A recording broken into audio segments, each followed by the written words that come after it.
Qui est Mona Jafarian et l'association Femmes Azadi? Mona Jafarian prétend représenter les femmes iraniennes et dénoncer certains excès du régime, mais elle s'attaque surtout violemment à l'opposition iranienne et aux parlementaires français, tout en prétendant refléter l'opinion des Iraniens.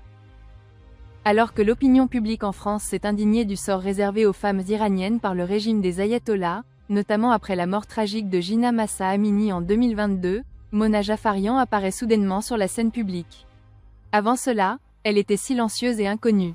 Son parcours montre qu'avant de se reconvertir dans le lobbying politique, Mona Jafarian était une influenceuse spécialisée dans la promotion de produits de beauté et de luxe. Elle visitait régulièrement l'Iran sans sembler être gênée par les violations des droits humains ou la persécution des femmes dans le pays. C'est seulement lorsque le slogan Femme, Vie, Liberté est devenu une tendance dans les milieux branchés parisiens qu'elle a commencé à vendre et à porter des t-shirts portant ce message. Elle a alors fait son apparition dans les manifestations parisiennes et sur les réseaux sociaux, tout en continuant à promouvoir ses produits. Cependant, il ne suffit pas de critiquer le régime des mollahs. Mona Jafarian, qui affirme avoir abandonné son activité dans le luxe, suscite des questions. Comment assure-t-elle son financement?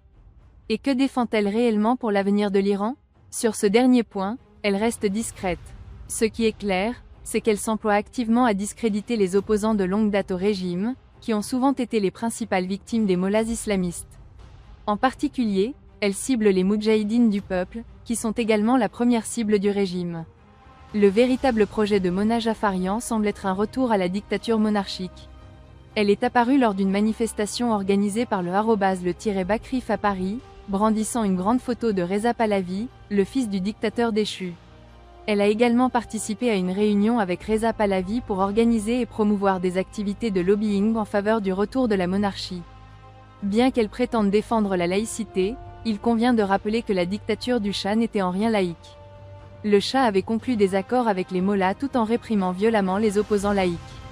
Sa police secrète, la SAVAK, était tristement célèbre pour ses exécutions et ses actes de torture contre les dissidents politiques. La répression sous le Shah fut sanglante, et les manifestations contre son régime aboutirent à sa chute lors de la révolution antimonarchique de 1979.